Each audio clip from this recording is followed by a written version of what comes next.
तू हथ फड़ के ले जा सिद्धुआ, क्यों करदा बेशकियां अज कल वे पल पल वे, तेनू वेखदियां अखियां। कर दे होई गई बस हो, कदों जाना तू करोने तोले तोले साड़े कोला नस हो, कदों जाना तू करोने। ये बीहू है। ओके। कापुर कोला होले धुबा मोर मोइनाय, कापुर कोला होले धुबा, जामू कोला होले खाबा, बिदिनार जुबाते तामुल थोया हिसू, हेरा ही पालू बुली खाबा। पाड़े दे तू कुड़ी है, पाड़े दे तू कुड़ी है, शैल तेरा लाना पाना मिठी तेरी बोली है। पाड़े दा तू मुड़ा है, पाड़े दा तू मुड़ा है, सारे कोला सोना है, मेरा मन मोना है। बेड़ुपा को बार मासा, बेड़ुपा को बार मासा, नारे ना तपलपा को चेता मेरी चेला, पूकाड़ो उंदन मोनम इन्ने कादम वेलेयन, कादल वासुम वेंगुम वे सुमड़ा। जूही कसम से समझ बिल्कुल नहीं आया, पर मीठा बहुत था। ये सॉन्ग मीठा इसलिए, दिस इज रोमांटिक नंबर। నిన్ను చిస్తూంటే కన్నులు రెండే తిప్పిస్తావే, నీ చూపులపై నీ రప్పల వైసే కప్పిస్తావే, కనిపించని దేవుణ్ణే కన్నారు పక్క చూస్తావే, నువ్వే కాదలుసున్నావే। ये गाना था। और ये देखो मतलब हमने क्योंकि ये गाना हिंदी में सुना है ना, तो हमें वो लगता है, पर ओरिजिनलिटी जो है ना वो ज्यादा सही लगती है। अगर नमस्कार, आज हमारे साथ जम्मू की एक ऐसी लड़की है जिसका पहला प्यार तो एक्टिंग था, मगर आज उसको बहुत से लोग संगीत से और उसकी मेलोडियस आवाज़ से जानते हैं। बहुत सी भाषाओं में गाना गाती है, बहुत से इंस्ट्रूमेंट प्ले करती है, और एक बडिंग स्टार हम ये कह लें जम्मू की तो कोई गलत नहीं होगा। नमस्कार, आप देख रहे हैं साक्षात्कार और मैं हूं दीपक खजूरिया, एक पत्रकार। हमारे साथ हैं आज जूही सिंह। शायद आप लोगों ने कोविड में बहुत से गाने इनसे सुने होंगे। तो जूही, बहुत स्वागत है आपका हमारे साथ आज। Thank you sir. सबसे पहले तो ये बताओ कि जो हमने सुना है कि पहला प्यार एक्टिंग था जी, मगर आज ज़्यादा संगीत की तरफ रुचि हो गई, या लोग आपको ज़्यादा अच्छे सिंगर की तरह से जानते हैं? नहीं, कहते हैं ना जो पहला प्यार होता है वो पहला प्यार ही होता है, और वो मेरा कायम रहेगा। And theatre is always my first love. मैं क्या बताऊँ आपको, क्योंकि जब आप स्टेज पे जाते हैं और जो ऑडियंस की तालियां होती हैं वो जब आप महसूस करते हैं, तो मुझे ऐसा लगता है उससे ज़्यादा खुशी किसी के लिए नहीं होगी। और म्यूज़िक में भी ऐसा होता है, लेकिन म्यूज़िक मेरा जो है वो दूसरा प्यार है। मेरे बहुत सारे लोगों को, जो बहुत करीबी लोग हैं, उनको बहुत ज़्यादा पता है कि म्यूज़िक मेरा सेकेंड लव है। एंड कोविड के दौरान ही ये सब जो था, मतलब ऐसे तो मैं पहले भी गाती थी, पापा से जो म्यूज़िक का जो रुझान थी जो पापा से मिली, लेकिन कोविड के दौरान फिर से मैंने उस चीज़ को अपने अंदर लाने की कोशिश की और ज़्यादा उसमें काम करने की कोशिश की। अच्छा, कोविड से जैसे आपने खुद ही बोल दिया, मेरा दूसरा सवाल भी यही था कि कोविड से जो है हालांकि बहुत सारे लोगों ने अपने बहुत सारे टैलेंट को बाहर निकाला जी, मगर क्योंकि आप तो पहले टैलेंटेड थे, म्यूज़िक में रुचि थी, एक्टर भी थे, और ख़ास तौर पे एक ऐसी फैमिली से आते हैं जहां आपको विरासत में म्यूज़िक मिल रहा है ना, या मिला है या मिल रहा है। तो आपने कोविड में कैसे स्टार्ट किया और प्लान कैसे किया कि गाना कोविड के ऊपर ही लाया जाए, कोरोना का लाए तो वो एकदम से फिर हिट हो जाए? ये बहुत मतलब बहुत फ़नी भी चीज़ होगी। जैसे हम कोविड के टाइम पे वापस आए तो मेरे भैया भी घर पे थे और घर से सारे शोज़ चल रहे थे। देन भैया के किसी फ्रेंड ने, कोई मेंबर ने कहा कि आप ना फोक गाने गाइए, क्योंकि जम्मू से जो बाहर हैं, जो अपने रूट्स के साथ कनेक्ट होना चाहते हैं, वापस अपने घर को याद करें, मदर्स घर पे हैं और बच्चे बाहर हैं और दुनिया तो सभी घर के अंदर है तो जो बाहर है उनको हम कनेक्ट करने के लिए फिर से गाना गाते हैं। तो देन मैंने बोला ठीक है, तो फिर मैंने और भाई ने गाना शुरू किया। वो गाते गाते हर दिन टीवी पे न्यूज़ देखनी, कोविड आ गया है, आज इतनी दुनिया हो गई, आज इतनी प्रॉब्लम हो गई। तो हमारे मास्टर जी संजय विद्रोही जी, और वो बहुत ही प्यारे मास्टर है मेरे, उन्होंने मतलब फ़ोन किया, उन्होंने गाना, जैसे भैया ने उनको बोला कि ये सिचुएशन है, ऐसा कुछ अगर मास्टर जी आप लिखो हमारे लिए, तो वैसा उन्होंने एक अल्टीमेट चीज़ लिख दी। और सबसे अच्छी चीज़ ये थी कि एक हमारी जो फोक ट्यून है आऊंगलानिया सच, तो उस पे उन्होंने वो गाना लिख दिया। एंड आप यकीन नहीं मानेंगे, रातों रात वो गाना वायरल हो गया। हम मतलब ऐसे देखते थे ना कि हर जगह चल रहा है। हाँ, मैं आपको सच में मेरे ऐसे रोंगटे खड़े हो जाते हैं कि जब सुबह उठ के मेरे भाई ने मुझे बोला, अरे उठ उठ जूही जूही जूही, हमारा गाना सब ट्वीट कर रहे हैं, स्मृति ईरानी जी ट्वीट कर रही है, डॉक्टर जितेंद्र सिंह जी ट्वीट कर रहे हैं, फिर बहुत सारे ट्विटर पे वो छा गया। और हम ऐसे मतलब होता है कि इंसान एकदम से वायरल हो गया। देन तमिल के लोग ना बंगाली लोगों से बोल रहे थे कि दिस इज आवर फोक, वो बोलते हैं हमारा फोक है। अच्छा। तो हमने बोला यार जम्मू वालों को तुम पूछ लो, तुम्हारे तमिल और बंगाली का फोक है, हमारा है वही हमारा है। तो उस तरीके की ये चीज़ थी, और फिर वो हमने सिचुएशन रोकी। अच्छा, एक आपके साथ आपके ब्रदर की रूही की जुगलबंदी तो थी ये जो म्यूजिकल इंस्ट्रूमेंट है इसकी आपके साथ ऐसी जुगलबंदी थी कि आज ये मुझे आज तक इसका नाम नहीं पता कि ये क्या है, इतना पता कि ये जूही जो है ये इसको प्ले करती है। यस, मैं इसको प्ले करती हूँ। क्या बोलते हैं इसको? इसको कहते हैं यूकेलेले। Okay. और ये हवाईन इंस्ट्रूमेंट है। जैसे गिटार में 6 स्ट्रिंग्स होती हैं, इसमें 4 होती हैं। और मेरा आजकल का ये जो इंस्टाग्राम आजकल जो हम चलाते हैं उसका हैंडल है यूकेलेले गर्ल ऑफिशियल। मैंने अपना नाम रखा हुआ है इसी के ऊपर। तो वो 2 लाइनें कोरोना वाला सॉन्ग, उसके बाद फिर अगला आगे चलते हैं। वो स्टार्ट होता से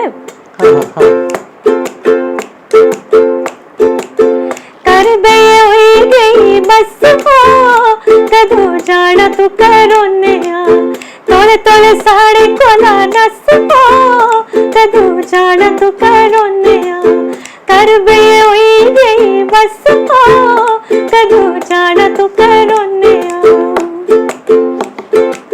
फुल के चिट्ठी चिट्ठी अकी गया मैडमा, फुल के चिट्ठी चिट्ठी अकी गया मैडमा, मिलिया खाई खाई टिड बने गोकड़ा, मिलिया खाई खाई टिड बने गोकड़ा, लेटी लेटी लेटी लेटी टूट गया नक हो कदू जाना तू करोने। अच्छा, ये आपके सॉन्ग के बाद अब ऐसा हुआ कि कोविड भी भाग ही गया है। तो ऑलमोस्ट सारा कुछ स्टार्ट हो गया। अब थोड़ा सा पीछे चलते हैं कि जब कोविड की वजह से मुंबई से वापस आना पड़ा था या फिर वैसे ही आए हुए थे? मैं आज फिर से आपको एक चीज़ बताती हूँ कि मेरा कोई प्लान नहीं था जम्मू आने का। बिल्कुल, मैं कैमरा बिल्कुल बताती हूँ, क्योंकि जिस टाइम हमने भी खैर अपने व्यूअर्स को ये बताना है कि जूही मुंबई में एक्टिंग में मास्टर्स कर रहे थे। हाँ, बिल्कुल। उसके बाद कोविड आया और फिर जूही ने म्यूजिक में शुरू कर दिया। हाँ, मैं मास्टर्स कर रही थी थिएटर आर्ट्स मुंबई यूनिवर्सिटी से। और कोविड जिस तरह मेरी मम्मा ने मुझे फ़ोन किया, I still remember that date, 18th March was the date. मेरी टिकट्स बुक हो गई जम्मू आने की। और मार्च अप्रैल मई मुझे लगता, हाँ, मई मंथ में मेरा पृथ्वी थिएटर में परफॉर्मेंस था वहाँ मुंबई में। पृथ्वी थिएटर एक ऐसा माना जाता है कि एक्टर के लिए सबसे बड़ी स्पेस अगर है तो वो जगह है। तो मेरा वहाँ पे परफॉर्मेंस था, और इप्टा जो थिएटर ऑर्गेनाइजेशन है उसमें मेरा नाटक था। और मेरा लीड कैरेक्टर था, और मेरे लिए वो सबसे बड़ी चीज थी कि मैं वहां पे परफॉर्म करना चाहती हूँ। मई 2020 में। हाँ, कोविड मई 20th में। 20th हाँ, नहीं मतलब 2020 में। हाँ, 2020 में। तो मेरा वहां पे परफॉर्मेंस था, और परफॉर्मेंस के 2 महीने पहले ही हमें कॉल आ गई कि कोविड आ चुका है, घर आ जाओ। तो मैंने वो चीज़ इतनी मिस की अपनी लाइफ में कि मैं उस जगह पे परफॉर्म नहीं कर पाई जहाँ पे मेरा सपना है परफॉर्म। हर एक एक्टर का सपना है वहाँ परफॉर्म करने का। अच्छा, ये पहली परफॉर्मेंस थी? हाँ, वहाँ होनी थी।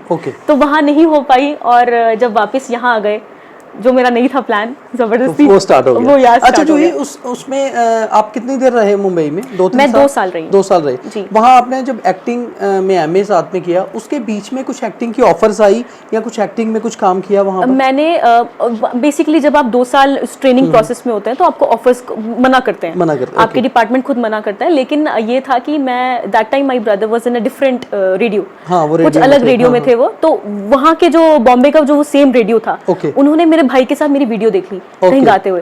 दे अप्रोच्ड मी, और उन्होंने मुझे बोला कि जूही हम चाहते हैं कि 10 मिनट्स आप हमारे रेडियो में गाएं, तो विल पे यू डेली। हाँ, 10 मिनट्स के लिए गाना है, बट आपको ट्रैवल करना पड़ेगा। जैसे बॉम्बे में अगर मैं यहाँ रहती हूँ तो ट्रैवल करना पड़ेगा। तो मेरे को वो अपॉर्चुनिटीज बड़ी मिली। मैंने बड़े आपने बड़े avail की वो opportunity? Yes Okay. यस, मैंने गाया, मैंने बड़े बड़े एक्टर्स को देखा, सिंगर्स को देखा गाते हुए, और उससे मेरे को ना और ज़्यादा कॉन्फिडेंस, थिएटर से कॉन्फिडेंस तो मिला ही, लेकिन वहाँ जाते जाते भी कॉन्फिडेंस बहुत मिला। एक्टिंग किस एज में स्टार्ट की थी? एक्टिंग मैंने बहुत पहले से ही, मतलब मुझे ऐसा लगता है कि मैं I was about 3 to 4 years old, तो मैंने पापा के साथ जाना शुरू कर दिया।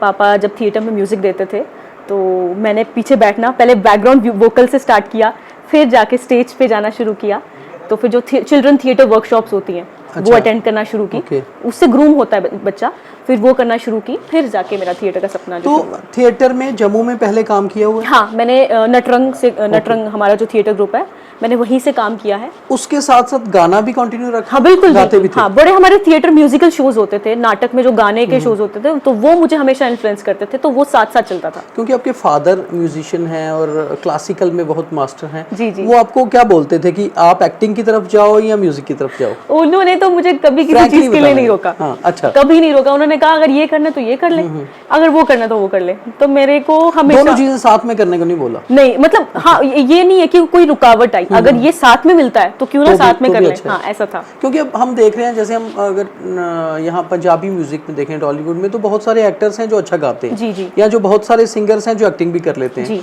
और अब इवन हमने आयुष्मान खुराना को देखा, जैसे उन्होंने अपनी पहली ही मूवी में गाया भी और एक्ट भी किया। Yes. तो अब एक ऑलराउंडर वाला टाइम आ हाँ, गया। अब हर जगह एक ऑलराउंडर को पसंद किया जाता है जो सब कुछ थोड़ा थोड़ा कर ले। बिल्कुल। तो आप मतलब आपका प्राइम फोकस था एक्टिंग, हाँ। बट उसके साथ म्यूजिक कंटिन्यू म्यूजिक कंटिन्यू तो अब जब जम्मू आए और फिर कोरोना वाला सॉन्ग एक वायरल हो गया एकदम से, उसके बाद क्या प्लान हुआ? कुछ चेंज किया? उसके बाद प्लानिंग्स यही रही कि हम ऑफिशियल वीडियोस पे आ गए। Okay. जैसे अभी ये तो हमने फिर कवर किया, जैसे जम्मू का ही जो फोक था वो कवर करना शुरू किया, फिर साथ साथ हमने अपने ही जो लिखे हुए गाने थे, जैसे मेरे मास्टर लिखते थे, फिर पापा ने कंपोज किया उनको, फिर हमने अपनी ऑफिशियल वीडियो बनाई, जो हमारी पहली वीडियो थी, डोगरे और डोगरी दा मान रखे हो। एग्जैक्टली, हाँ। ये बनाया। अच्छा, आपका ब्रदर भी फिर साथ में जुगलबंदी में, या आपने सोचा कंटिन्यू करेंगे? हाँ, कंटिन्यू करेंगे, और फिर वो हमारा पहला गाना था। फिर उसके बाद हमने बहुत सारे गाने बनाए, मिठी बोली, जम्मू दिए शैल गोरिये, तो अभी भी हमारा प्लान चल रहा है। मैं खुद म्यूजिक, फिर एक जसबीर जस्सी का कुंवर वियोगी मेमोरियल ट्रस्ट का एक गाना था, उसमें आपने एक्ट किया या गाया भी? उसमें मैंने एक्ट किया था। हाँ, बेसिकली उन्होंने एक सीन क्रिएट किया था उसमें कि जसबीर जस्सी जो हैं वो वापस अपने घर आते हैं और वो गांव देखते हैं अपना, तो उस गांव में मैं भी हूँ, मतलब मुझे दिखाया गया जिसमें मैं पाक गा रही हूँ, तो वो उन्होंने क्रिएट किया था एक सीन। तो अभी आप जो मतलब फिलहाल जो आप म्यूजिक गा रहे हो, जैसे आपके इंस्टाग्राम पे देखो तो आप बहुत सारे अपने फादर के साथ आप कवर सॉन्ग्स गाते हो, फोकस किस चीज पे हो रहा है? कुछ अपने सिंगल सॉन्ग्स करने पे फोकस है? हाँ। या अपने सिंगल नंबर करने पे फोकस रखा है, या आप सोच रहे हो कोई एल्बम करनी है, या क्लासिकल गाना है, या फोक गाना है? किस तरफ ज्यादा फोकस है? नहीं, ऐसा सच कुछ नहीं है कि मैंने एक चीज को सोचा है। मैंने ये सोचा है कि हमें बिल्कुल वर्सेटाइल होना चाहिए। आज की डिमांड, कभी लोग डिमांड करते हैं आइटम नंबर गा दो, कभी लोग डिमांड करते हैं कि जो ही बिल्कुल मेलोडियस होना चाहिए गाना, कभी डिमांड करते हैं पापा के साथ एक डुएट होना चाहिए, तो बड़ी सारी हमें कोलैबोरेशंस आती हैं। तो कोलैब में वो बोलते हैं कि पापा के साथ एक वीडियो होनी चाहिए, तो मोस्टली हमारी वीडियोस ऐसी बनती हैं। तो इस चीज़ में अभी म्यूजिक खुद क्रिएट कर रहे हैं, मैं खुद आजकल म्यूजिक बनाती हूँ, करना मतलब उस चीज़ में काम करना शुरू किया, समझ जाना शुरू किया। कंपोज खुद करते हैं, हाँ। मतलब पापा थोड़े से हमें बता देते हैं कि इस तरीके की चीज़ होनी चाहिए, तो वो होना शुरू हुआ अभी। कंपोजिशन कितनी टफ है? कंपोजिशन मुझे ऐसा लगता है कि जितना आपको लिखाई टफ है ना, उतना ही कंपोजिशन टफ है। और गाना आसान है। हाँ, गाना बहुत आसान है। गाना तो मतलब ऐसा होता है कि किसी ने पकी पकाई खिचड़ी दे दी, लेकिन उसमें क्या दाल कैसे डाली, हल्दी क्या डाली, क्या क्या चीजें डाली, वो बहुत मुश्किल। कोई ऐसा सॉन्ग जो आपने लिखा भी हो, कंपोज करने में भी अपने पापा की हेल्प की हो या खुद किया हो, और गाया भी हो? मैं वही गाना बता रही थी आपको, वो गाना यही था। वो गा के सुनाइए। ये डोगरी है या किसका? हाँ, डोगरी था। ये भी हमने ऑफिशियल वीडियो बनाई थी। पाड़े दे तू कुड़ी है, पाड़े दे तू कुड़ी है, शैल तेरा लाड़ा पाना, मिठी तेरी बोली है, पाड़े दा तू मुड़ा है, पाड़े दा तू मुड़ा है, सारे कोला सोना है, मेरा मन मोना है। ये लिखा भी मैंने था और कंपोज भी मैंने किया था। तो ये भी आपका YouTube पे है? ये भी हमारा YouTube पे है, और ये गाना भी बहुत लोगों ने पसंद किया। अच्छा जो ही अब जैसे मतलब हम देखें कि जो वर्ल्ड के अच्छे सिंगर्स हैं, अब तकरीबन एक ट्रेंड चेंज हो गया, एल्बम्स नहीं आती हैं, सिंगल नंबर आ रहे हैं, सिंगल्स आते हैं, और उस सिंगल के बाद अब सबके अपने यूट्यूब चैनल्स हैं। पहले होता था कि आपको कोई म्यूजिक कंपनी आपका सॉन्ग रिलीज करेगी, अब क्या आपने यूट्यूब पे डाला और वायरल। तो अब आप इस सारी सोशल मीडिया के जरिए पॉपुलैरिटी भी जल्दी मिलती है और अच्छी पॉपुलैरिटी, फैनफेयर बढ़ता है, तो आप उस चीज़ पे भी फोकस रखते हो, जैसे कि रोज का एक आधा कुछ रील डालना है या क्या लोग पसंद कर रहे हैं, हमसे क्या डालना है, तो उस चीज़ की भी प्लानिंग रहती है? हाँ, उस चीज़ की भी बहुत ज़्यादा प्लानिंग रहती है कि हर दिन आपको बेसिकली अगर सोशल मीडिया पे आपको छाना है, क्योंकि यही एक प्लेटफॉर्म है, आपके पास फ़ोन है, आपने सोशल मीडिया पे डाल दिया और आपको छाना है, तो आपको उस टेस्ट के हिसाब से भी रहना पड़ता है। मैं जब अपने पापा के साथ कोई रील डालती हूँ या कोई वीडियो डालती हूँ, तो मेरे पापा का ये रहता है कि अब लोग पुराने गाने बहुत सुन रहे हैं। जब से ये चीज़ें आई हैं, बड़ा प्रॉब्लम्स जो फेस किया हमने, उसके बाद लोग अब ओल्ड मेलोडीज पे बहुत ज़्यादा आ गए। तो फिर मैं वही विरासत की तरफ जा रहे हैं लोग, फिर से हम उस पर जा रहे हैं। यस, तो फिर ओल्ड मतलब पुराने गाने वो गाना शुरू किए और लोगों ने वो इतने पसंद किए, हमारे इतने ज़्यादा पसंद किए कि तो हर बार यही बोलते हैं, हम आपके गाने का वेट करते रहते हैं, आप पिता पुत्री की जोड़ी का हम वेट करते रहते हैं। तो पापा को और मतलब ये है कि पापा को थोड़ा समझाना मुश्किल हो जाता है, जैसे पापा लाइक्स आए हैं, शेयर्स हुए हैं, क्योंकि वो उस तरह वाले नहीं है। अच्छा। तो हमें ये बताना पड़ता है कि डैडी, दिल का मतलब, जो लोगों ने दिल भेजा है, तो दिल का मतलब है कि सच में आपने बहुत अच्छा गाया। जैसे आपको पहले फरमाइश करते थे ना, डैडी ये वाला गा लीजिए, तो हमें आजकल दिल भेजते हैं ये वाला। अच्छा, उसमें जैसे कवर सेलेक्ट करना कि आज ये डिमांड है, तो वो आप किस तरह सेलेक्ट करते हो? जो आपके अपने फेवरेट सिंगर्स हैं उस तरह, या आप देखते हो यार ये चीज में मेरी आवाज पे सूट करेगी, या कैसे? जैसे आपके कुछ हिंदी गाने जो आपने गाए बहुत अच्छे हैं, मतलब बहुत अच्छे आपकी आवाज पे सूट करते हैं। हाँ, मैं कभी जो मुझे गाने बहुत ज्यादा पसंद है मैं वैसे गाती हूँ, और जो गाने मुझसे नहीं गाए जाते फिर मैं वो छोड़ देती हूँ। जैसे अब मेरी आवाज कुछ अलग तरीके की है, मैं अब बहुत ही ज्यादा ऊंची पिच पे नहीं गा सकती, लेकिन जो गाने जैसे श्रेया घोषाल जी हो गई, लता मंगेशकर जी हो गई, उनके गाने में थोड़े थोड़े सुन के इमिटेट कर करके वो गाना करूँ तो बहुत अच्छे लगता है। अभी तक जैसा आपने 2 साल तो कोविड में आप लोग छाए रहे, क्योंकि घर से, आपके तो घर पे ही मत समझ लो स्टूडियो म्यूजिक इंडस्ट्री है, पापा भी थे, ब्रदर भी थे, आप भी थे, और यहाँ बनाया, कंपोज किया तो वायरल कर दिया। अब सब कुछ खुल गया, एक ऑलमोस्ट कोविड ओवर हो गया, वापस लोग अपने ट्रैक पे आ गए, शूटिंग शुरू हो गई, लाइव शोज शुरू हो गए। तो इसके बाद मतलब 2022 में समझ लीजिए आपने कोई ऐसा प्रोजेक्ट किया जो आउटडोर प्रोजेक्ट है, अपना शूट भी किया? जैसे एक आपका सॉन्ग आया था जिसमें आपने आई थिंक एक्टिंग भी किया था। हाँ, मैंने जम्मू दी जम्मू दी। तो वो ऐसे प्रोजेक्ट्स और भी आ रहे हैं या मिलने शुरू हो गए हैं ऐसे, या फिर और इसके साथ साथ मेरा दूसरा सवाल भी साथ में जोड़ता है कि कुछ लाइव शोज के भी ऑफर आ रहे हैं या कर रहे हो? हाँ, लाइव शोज के भी बहुत सारे ऑफर्स आते हैं और मैं हमेशा करती हूँ, टूरिज्म के बहुत सारे शोज करती हूँ। एंड जैसे कि आपने प्रोजेक्ट के बारे में बोला, बहुत जल्दी प्रोजेक्ट आने वाला है, मैं बता नहीं सकती, I am very excited about it. और 2-3 प्रोजेक्ट्स हैं जो बहुत ही ज्यादा, मतलब ऐसा, हम जम्मू में बैठे हुए, हिंट दे दीजिए। जम्मू मतलब मैं ये हिंट आपको बताऊं कि जम्मू में बैठे हुए मैं कभी नहीं सोच सकती थी हमारे साथ ये भी होगा। तो इससे बड़ा हिंट मैं नहीं अब और बता सकती, क्योंकि for every artist it's like a dream come true. And मैं तो थिएटर, इट्स इन डोगरी और in Hindi? It's in Dogri also, it's in Punjabi also. तो आप समझ आइए उस चीज को। एंड बहुत ज्यादा मतलब आई एम थैंकफुल। अच्छा, पंजाबी भी गाते हो आप? पंजाबी में ना, मैं सारी लैंग्वेज में जब मैं गा लेती हूँ, और जब पंजाबी आती है मुझे पता नहीं क्यों इतनी डिफिकल्ट लगती है। हालांकि पंजाबी तो कनेक्टेड है, और मुझे ना बड़े सारे वर्ड्स मतलब पूछने पड़ते हैं, डैडी ये इसका मतलब क्या है, क्योंकि वो मैं नहीं कर पाती। पंजाबी में जब गाती तो पुराने, जब सुरेंद्र कौर के गाने, जो उनके उस तरीके के गाने, नूर जहां जी के गाने, तो फिर जो हमारे पंजाब, जैसे डोगरी पंजाबी में, अभी पंजाबी जो चल रहा है, जैसे पंजाबी रैप, पंजाबी पॉप, उसमें नहीं गाते हो? उसमें मेरे को थोड़ा कंफ्यूजन होती है, और मुझे उसके लिए एटलीस्ट मुझे लगता है 15-20 दिन चाहिए, मैं वो पूरा वो टोन निकाल पाऊँ उस तरीके की खड़ी बोली टाइप। कौन सा पंजाबी अभी जो रिसेंट गाया है? मैंने रिसेंट मैंने अभी बिकॉज़ पंजाब में भी फैनफेयर हो गया होगा, अब तो काफी लोग फॉलो करते होंगे। ये गाना मुझे बहुत अच्छा लगता है। This song is basically sung by Barbie Maan, but it is written by Sidhu Moosewala. Okay, great. तो ये आपकी तरफ से सिद्धू मूसेवाला को एक श्रद्धांजलि भी हो? हाँ, ये म्यूजिक आप मान सकते हैं, बिल्कुल। मैं कॉर्ड उसका समझ नहीं आ रहा। This is written by Sidhu Moosewala? जी, उन्होंने गाया भी था पहले। अच्छा।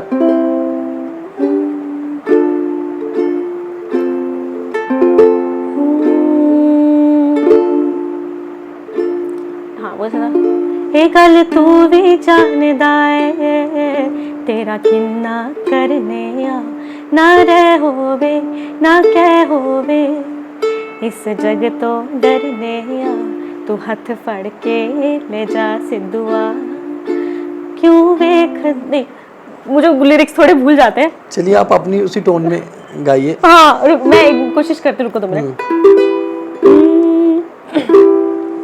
ए गल तू भी जानदा है, तेरा किन्ना करने आ, ना रह होवे ना कह होवे, इस जग तो डरने आ, तू हथ फड़ के ले जा सिद्धुआ, क्यों करदा बेशकियां अज कल वे पल पल वे, तेनू वेखदियां अखियां चौंदियां ने ना सौंदियां ने, होई यारां दी पक्कियां हो। पंजाबी सिंगर्स को सुनते हो? हाँ पंजाबी सिंगर्स को सुनती हूँ मैं। ज़्यादा किस तरह के? ज़्यादा मेरे को गाने उनके बहुत अच्छे लगते हैं, सुनंदा शर्मा के। ओके। जैसे मेरी मम्मी नू पसंद नहीं है तो मैं तेरा गोरा हूँ, आई लाइक नॉटी और बड़े ऐसे हैं ना। और बट ये होता है कि वो गाने सुनने के बाद ना गा नहीं पाती उस तरीके का, तो मैं सोचती हूँ कि ट्राई जरूर करूंगी एक बार लाइफ। सिद्धू मूसेवाला को सुना है आपने? सिद्धू मूसेवाले के मैंने बहुत गाने सुने हैं, एपी ढिल्लों के बहुत गाने सुने हैं। सिद्धू मूसेवाले का मेरा वो फेवरेट गाना है, दैट इज अभी जो 295 आया था, एंड देन सोनिया वाला समथिंग, सोनी वाला, तो वो गाना मुझे बहुत, क्योंकि रैप भी है, मतलब पापा ये चीज़ कहते हैं कि म्यूजिक आपको सारा सुनना चाहिए, whether it's rap whether it's classical, क्या पता आपको क्या चीज़ सीखने को मिल जाए उससे। उसमें क्या आप ग्रैब कर लो। रिदम है, बीट्स हैं, और आजकल सब कुछ बीट्स में है, तो बेस्ट है। जैसे अब मतलब पंजाबी म्यूजिक इंडस्ट्री ने तो वर्ल्ड में एक अपना नाम बनाया है ना, मतलब एक लेवल है कि आज आप ये बोलो कि मतलब यूरोप में या अमेरिका में वहाँ भी लोग सुनते हैं, इवन बीट्स के साथ, और कोलैब भी होता है बहुत सारा इनके साथ, मगर और हिंदी म्यूजिक इंडस्ट्री भी ऐसी है कि वो भी इनके गाने पिक करती है, बिकॉज मूवी को हिट करना है तो एक पंजाबी नंबर चाहिए। हाँ। आपको लगता है कि डोगरी को भी बाकी लैंग्वेजेस से कोलैब करके आगे आना चाहिए, बिकॉज आप बाकी लैंग्वेजेस में गाते हो, या फिर डोगरी को अपना ही एक अलग से चलना है, because you are too young? तो मैं ये जानना चाहता हूँ कि आज का जो यंग आर्टिस्ट है वो किस तरह से सोच रहा है। मुझे ऐसा लगता है कि डोगरी को कोलैब करना चाहिए। हिंदी जैसे अभी पहले बोलते थे कि यहाँ पे शूट स्टार्ट होगा, यहाँ पे काम शुरू होगा, एक पहले तो यहाँ पे ना डोगरी इंडस्ट्री होनी चाहिए, म्यूज़िक को समझने वाले लोग अच्छे से एक साथ मिलकर आने चाहिए, यूनिटी होनी चाहिए, फिर जाके हम किसी बाहर वाले बंदे को अप्रोच करें कि आकर यहाँ पे एक डायरेक्शन के थ्रू हम सबको एक साथ बनके ये गाने की तरह कोशिश करें। एंड ये भी अगर नहीं होता है तो मुझे ऐसा लगता है अब काम होना शुरू हुआ है, बहुत सारे लोग, बहुत सारे जम्मू के आर्टिस्ट कोलैब करके एक प्लेटफॉर्म बना रहे हैं, और वो प्लेटफॉर्म बाहर जा रहा है, अच्छे से बाहर जा रहा है। एक और चीज़ है, आप अभी बहुत यंग हो इस मामले में, बट आपने काफ़ी काम किया, बिकॉज आप छोटी एज से एक्टिंग में थे, तो आपको ये पता है। एक और चीज़ है, जैसे हम पंजाबी अगर इंडस्ट्री को देखें ना, तो वो बहुत मतलब बहुत वाइड रेंज है उसकी। हाँ, वहाँ काफ़ी सारे ऐसे सिंगर्स मैंने उनके इंटरव्यूज़ देखे हैं, उनको जानता हूँ, जिन्होंने म्यूज़िक सीखा ही नहीं था जी, मतलब उनको गाना नहीं आता था, उन्होंने अपने गाने लिखे या किसी का गाना गा दिया और एक बार हिट हो गए तो फिर उन्होंने उसके बाद प्रैक्टिस करना शुरू कर दी और निकल गए।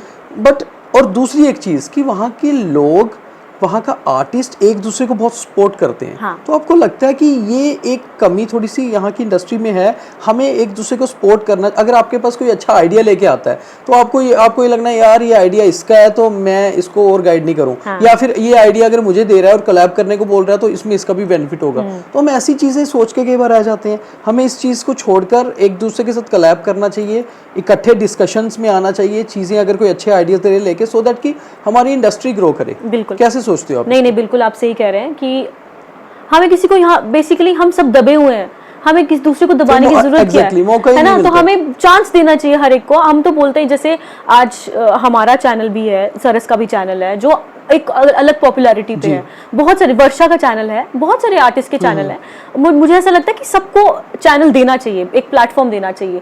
जैसे आज हम अगर लाइव डाल रहे हैं तो मैं तो कल अब उसी लाइव से किसी का भी लाइव डाल देती हूँ, तो लोग मुझे पूछते हैं यार ये कौन सा बंदा है, ये कौन है, तो फिर उनका मेंशन करके ही इज दिस पर्सन जो भी गा रहे हैं, इनका ये मुकाम है, इन्होंने ये पाया हुआ है। तो मुझे ऐसा लगता है कि आपको सबको हाथ बढ़ाकर चलना चाहिए। मतलब जितना ज़्यादा टैलेंट निखर कर आएगा, उभर के आएगा, कहीं ना कहीं अगर लोग उस टैलेंट को ज़्यादा सुन रहे हैं बाहर, तो ओवरऑल हमारी इंडस्ट्री या हमारी लैंग्वेज, हमारा कल्चर ग्रो करेगा उस चीज़ को बिल्कुल एक साथ मिलकर चलेंगे। हाँ अच्छा, बाकी लैंग्वेजेस का एक बड़ी डिफरेंट चीज़ आप में है, जो मैंने अपनी इंट्रोडक्शन में भी आपकी ये बोला कि जम्मू दी एक ऐसी कुड़ी है जिहड़ी बड़ी सारी भाषा च गाई लैंदी है, तो वो बाकी भाषाएं आई कैसे और उनमें कौन कौन से गाने आपने गाए हैं? भाषाएं तो मतलब बचपन से ही था। जिस जगह पे हम पहले रहते थे तो वहाँ पे बहुत सारी फैमिलीज रहती थी, वेदर इट्स बंगाली, तमिल हो गए, उड़िया के लोग हो गए, उड़ीसा के लोग हो गए, तो उनसे वो उन्होंने अपने टीवी पे लगा देना, तो मैंने ऐसे ही बचपन ऐसे जाके देखना, ऐसे कभी टीवी देख के बैठ जाते थे देखना, तो कभी अपना डोगरी तो थी ही घर पे, कश्मीरी देखनी ये सब, तो बहुत सारी ये चीज़ें हुई। एंड देन फिर मैं जब महाराष्ट्र गई तो वहाँ पे जहाँ पे मेरी सिलेक्शन हुई थी वहाँ पे बहुत सारे स्टेट्स के बच्चे भी थे।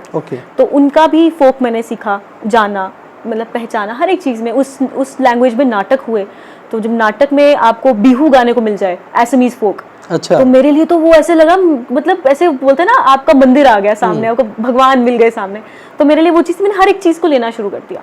तो वैसे मैं लैंग्वेज से इंट्रोड्यूस हुई हूँ। तो म्यूजिक आपके मतलब जैसे आपको लगता है ब्लड में है? हाँ बिल्कुल, चलते फिरते म्यूजिक गुनगुनाना चलता है। मैं तो ऐसे ट्रैवल भी कर रही हूँ तो सब गाते ऐसे, रहते हो? मम्मी कहती है जाओ चिप्स ले आ, कुछ ले आ, और गाते गाते जाऊंगी। मुझे लगता है बाहर मौसम अच्छा है, बाहर चलते हैं। हाँ और जरूर कुछ जरूर, वहाँ बैठ के बात करते हैं। बिल्कुल।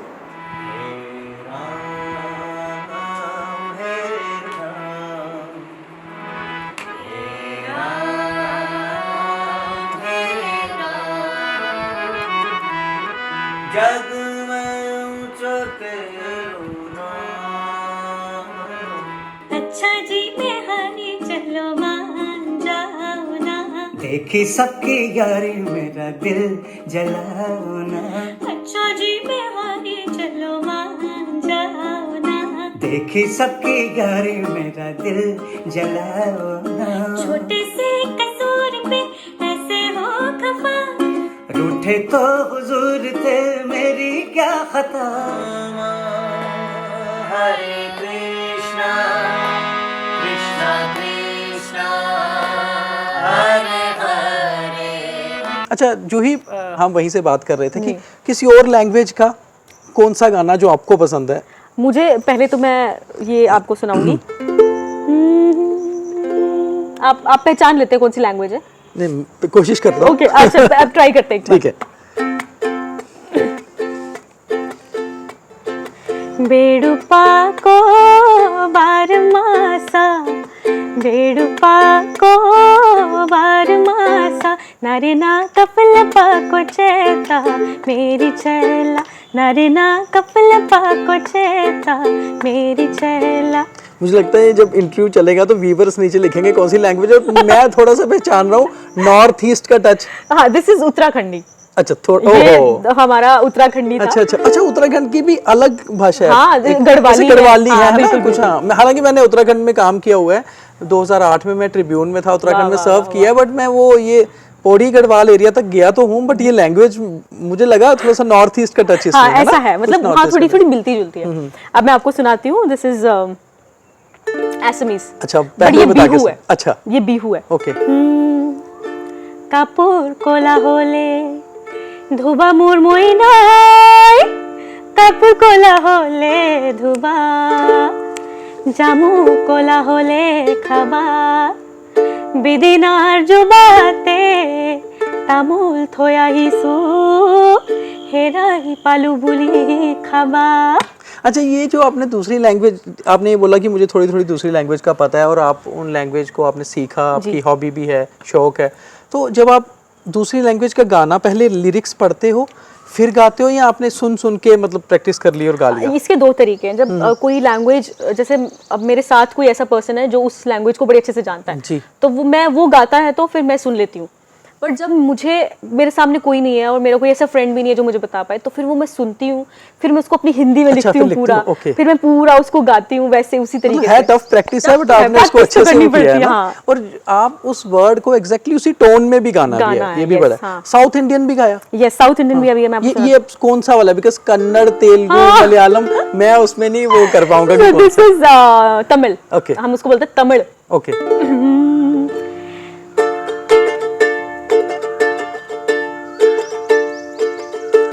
பேசாமல் உந்தன் மௌனம் இந்த நெஞ்சையே காதல் வல்லையே, பேச പേസി ചിൽഹിരണേ പൂക്കാളോ ഉന്തൻ മോനം എന്നെ കാണും വേളയിൽ കാതിൽ വാസും വേങ്കും വീസുമടാ നദിയേ നലകിൽ சேராதே எஞ்சை காரந்தேவிதே மசியே மண்ணை சேராதே நெஞ்சை நாரந்தேவிதே பேசாமல் உந்தன் மௌனம் என்னை நெஞ்சியே காதல் வல்லையே பேசி சில்கிறடே जूही कसम से समझ बिल्कुल नहीं आया पर मीठा बहुत था। ये सॉन्ग मीठा इसलिए दिस इज रोमांटिक नंबर। अच्छा ये था क्या मतलब क्या वर्डिंग इसका मतलब था पेशामल मतलब माई लवर। ओके तो मतलब उस तरीके की बात की कि जो मैं तुम्हारी आंखों में देख पा रही हूँ तुम मेरी आंखों में क्यों नहीं देख पा रहे। मैं बहुत सारी ना अपनी गाड़ी में बड़े सारे YouTube पे ना मैश और ये जो मैशअप होते हैं ये मतलब दूसरी लैंग्वेज के साउथ इंडियन सुनता हूँ और वो वाकई में बहुत अच्छा लगता है, beautiful बहुत होता है सर, बहुत beautiful। beautiful। अच्छा कोई ऐसा गाना जैसे जो हिंदी में भी हो और उसका रिमिक मतलब उसका जो ओरिजिनलिटी हो वो साउथ इंडियन लैंग्वेज में हो, कोई ऐसा गाया है वो मैं आपको सुनाती हूँ, वो अभी रिसेंट होगा।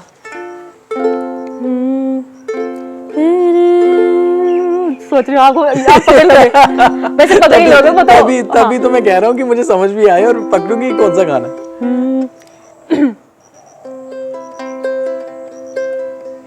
నిన్ను చూస్తుంటే కన్నులు రెండే తెప్పిస్తావే నీ చూపులపై నీ రప్పల వయసే కప్పిస్తావే కనిపించని దేవుణ్ణి కన్నారు పక్క చూస్తావే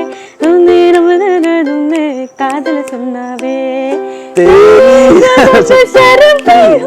ये गाना और ये देखो मतलब हमने क्योंकि ये गाना हिंदी में सुना है ना तो हमें वो लगता है पर ओरिजिनलिटी जो है ना वो ज्यादा सही लगती है। मेरा अगर वहाँ के आप सिंगर की बात करो तो my favourite is Sid Sriram. अच्छा वो जिन्होंने ये गाना गाया है ओके तेलुगु में। ओके तो अच्छा ये तेलुगु है ये तेलुगु वर्जन था ओके। और ये मेरा इतना फेवरेट सिंगर है मतलब मुझे बहुत पसंद है सिड श्रीराम इनका नाम है। अच्छा हाँ मुझे लगता है इनके पहले भी काफी सॉन्ग्स आए हैं जो हिंदी में भी डब हुए। इनका एक गाना है वो आपने शायद सुना होगा गीत गोविंदम फिल्म का वो गाना है वो बहुत ब्यूटीफुल गाना है। और साउथ इंडियन म्यूजिक में ना एक अच्छा इंस्ट्रूमेंट्स की भी चेंज रहती है। हाँ इंस्ट्रूमेंट्स की चेंज रहती है। और आप मुझे एक चीज बताओ जैसे इंस्ट्रूमेंट पे अगर आते हैं तो आप इसका मुझे नाम भूल रहा है आपका यूकुलेली। अब मैंने आपका इंस्टाग्राम भी इसी से हाँ, यूकुलेली ऑफिशियल। तो आप यही प्ले करके ज्यादा म्यूजिक अपने मतलब सॉन्ग्स करते हो? नहीं मैं ये भी प्ले करती हूँ, मैं कीबोर्ड भी प्ले कर लेती हूँ। अच्छा हाँ मतलब पापा जैसे हारमोनियम प्ले करते हैं तो मैं उनसे थोड़ा थोड़ा सीख के कीबोर्ड के कॉर्ड्स दे देती हूँ थोड़े थोड़े। अच्छा इसमें स्पेशलिटी ये है बिकॉज आपने बोला ये प्रोफेशनल नहीं है तो इसमें स्पेशलिटी क्या है? अगर ये प्रोफेशनल है मतलब इसको कोई भी इजीली प्ले कर सकता है? इजीली प्ले कर सकता है and this is light weight. अच्छा। बहुत लाइट वेट है एंड जब आप जैसे पहले बड़े सारे क्लासिकल सिंगर्स होते थे तो वो बोलते तानपुरा रख के गाते हैं। हाँ बिल्कुल बिल्कुल। तो मैं ये सोचती हूँ मेरा तानपुरा यही है, मेरे को ये चाहिए तो मैं स्टेज पे कुछ भी गा। अच्छा हमने एक पंजाबी सिंगर का इंटरव्यू किया था और वो जट यमला आपने नाम सुना होगा ऑफ कोर्स पंजाबी के पुराने दो ही सिंगर थे चमकीला एंड जट यमला के जो ग्रैंडसन है उनका हमने इंटरव्यू किया था पटियाला में तो विजय यमला तो वो बेसिकली दिलजीत दोसांझ के गुरु हैं तुम्बी में उन्होंने उनको सिखाया तुम्बी बजाना। तो जैसे वो उनका था कि वो जो जट यमला थे तुम्बी उनका अपना इंस्ट्रूमेंट था फाउंडेड बाय हिम। अच्छा फाउंडेड बाय उन्हीं के तो उनकी पूरी फैमिली तुम्बी घर पे ही बनाते हैं और वो फिर प्ले करते हैं। दिलजीत को अभी उन्होंने सिखाया सारा ये। दिलजीत ने ऑफिशियली अपने इंस्टा पे डाला था कि ही इज माय गुरु। तो जैसे मैं अब जैसे आपके साथ ये जुड़ रहा है तो मुझे लगता है बहुत से अब स्टूडेंट्स आपसे सीखेंगे कि यार इसको कैसे बजाना है। बहुत सारी क्लासेस होती हैं। मेरी एक स्टूडेंट है she is from Germany okay और वो मुझसे सीखती है ऑनलाइन। हाँ ऑनलाइन सीखती है तो थोड़ा टाइमिंग कभी कभी मैच नहीं करता तो वो जब सीखते हैं तो मुझे बोलते हैं I love this. She is basically from Karnataka. अच्छा this is easy to play आप कह रहे हो? This is easy to play लेकिन अगर आप इसको बहुत ही इसके डीप घुस जाएंगे तो it is very difficult. Okay हर एक चीज मतलब आप अगर ऊपरी तरह से सीख रहे हैं तो बहुत इजी लगती है लेकिन जब आप कहते हैं ना डूब के जाने वाला काम है तो फिर आपको तो आपका अब ये जैसे टैग लाइन बन गई है ना टैग लाइन बन गई है तो आपने इसको हमेशा हर सॉन्ग में साथ रखा है कई बार बजाया भी ना हो तो साथ में रहता है। तो अब आप इसी को और ज्यादा डीप प्रैक्टिस कर रहे हो? मैं करती हूँ इस पे प्रैक्टिस इस पे कैसे इसकी बाकी चीजें? हाँ बिल्कुल मतलब ये मैं भी बजा सकता हूँ समझ हाँ मतलब अगर जैसे इसमें पहले सिंपल से कॉर्ड जैसे सी कॉर्ड है सी फिर एफ ओके फिर ये आपका आ गया। अच्छा उसमें आप अपने सॉन्ग के हिसाब से फिर इसको एडजस्ट करते हो? आपके खुद के फाइन ट्यून के हिसाब से। और इसमें एक चीज ये भी कहते हैं कि अपने नेल्स छोटे होने चाहिए। अच्छा जब मुझे बहुत ऐसे दिक्कत होती है नहीं तो आप रियाज कितना करते हो रोज? रियाज बहुत सारा करना पड़ता है। सारा दिन कितना? सारा दिन आजकल मतलब स्टडीज वगैरह नहीं चल रही हैं? नहीं, time आजकल में? स्टडीज अच्छा, तो सारा दिन रियाज। सब कंप्लीट हो गया वो, तब रियाज चलता है। मैं ज्यादा कीबोर्ड प्रैक्टिस करती हूँ क्योंकि ये तो है ही, जैसे पापा कहते हैं प्रोफेशनली अगर आपने कभी बड़ा शो करना हो तो आप कीबोर्ड भी प्ले करें, ओके। तो वो चीज भी साथ साथ चलती है। अच्छा, अब क्या सोचा है? प्रोफेशन मतलब प्रोफेशनल सिंगर ही बनना है? हाँ, या एक्टर या सिंगर दोनों में अभी चॉइस करनी नहीं, बाकी है? चॉइस नहीं है, मतलब अब यही है कि अगर अपॉर्चुनिटीज का पता नहीं है सर, आज आपको अगर इसमें काम मिलता है तो आप जरूर, और मैंने जैसे पहले कहा आपको वर्सेटाइल होना पड़ेगा, क्योंकि अब का जो प्लेटफॉर्म है वो सिर्फ आज का जो बच्चा है या कोई भी इंसान है तो वो उसका टैलेंट जो वहीं तक सीमित नहीं है, वो क्या करे। जैसे मेरे फ्रेंड है पवनदीप राजन जो भी विनर हुए थे इसके इंडियन आइडल के, Okay. He is my basically is my brother, उनको अच्छा, राखी बांधती हूँ मैं। okay. और वो मैं जब उनको, आपने देखा होगा इंडियन आइडल किसी भी शो में, वो तबला प्ले करते हैं, ढोलक प्ले करते हैं, गिटार प्ले करते हैं, कीबोर्ड प्ले करते हैं। और जब मैं बॉम्बे में थी और मैं जब उनसे बात करती थी तो वो मुझे बोलते थे यार वो ही इज बेसिकली उत्तराखंडी, तो बाबू सब कुछ आना चाहिए बजाना, आजकल पता नहीं चलता क्या हो जाता है। ऑलराउंडर, मैंने आपको पहले पूछा, ऑलराउंडर होना चाहिए, आपको कुछ भी कभी भी करना पड़ सकता है और आपका कौन सा टैलेंट आपको हिट कर दे, हिट कर दे, you don't know, नहीं, you है ना? don't know, yes. अच्छा, अब एक बड़ा पर्सनल सा सवाल है बट ऑफिशियल है जी। मुझे पता चला कि you got engage, yes, congratulations for Thank that, you. बहुत मुबारक है। और आपकी शादी होने वाली, तो एक वो ही होता है कि जब हमारा एक एज आता है कि हमने शादी करनी है तो हम ये सोचते हैं यार करियर और शादी ये दोनों चीजें, तो अब आपका फोकस जो है अब यही है कि करियर बनाना है या सोचा यार शादी हो जाएगी उसके बाद फिर आगे सोचेंगे, अब क्या प्लान है? उनको मेरे से ज्यादा कंसर्न है, वो कहते हैं हम अच्छा। अपने घर में एक स्टूडियो सेटअप कर लेते हैं। He is also musician? No, he is अच्छा, not. इससे नहीं है। No, he is Okay. not.